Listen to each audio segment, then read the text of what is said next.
What's up guys, I'm Shane and this is Spare Change. If it's your first time here, we discuss all things audio and video, new movies, new AV equipment.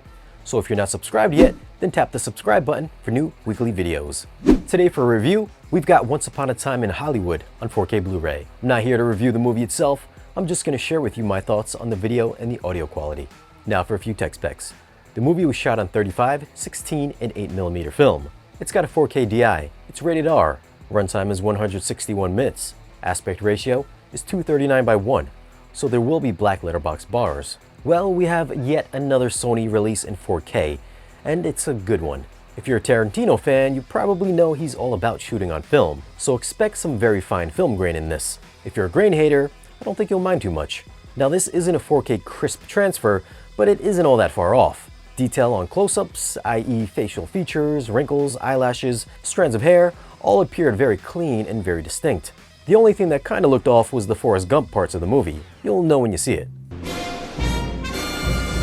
I found that the 4K Blu-ray preserved textures throughout the film noticeably better than both the 4K stream or the standard Blu-ray. As for HDR, it's not exactly a bright HDR film, as your display will dim down quite a bit. I found the wider color spectrum gave the image a warm, saturated look, and I did find that reds looked a little overcooked at times. Spectral highlights aren't overly bright or eye-piercing, but there's a couple nice scenes that involve a flamethrower that might make you flinch.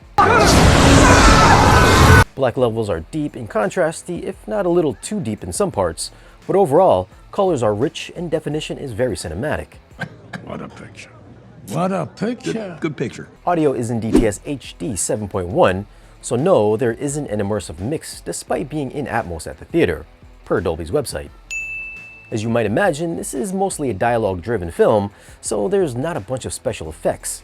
There's decent ambiance within the surround channels, whether it's just outdoor effects like dogs barking or the sounds of the city atmosphere. The surrounds really come to life when there's music playing, and separation and soundstage have a wide upfront presence.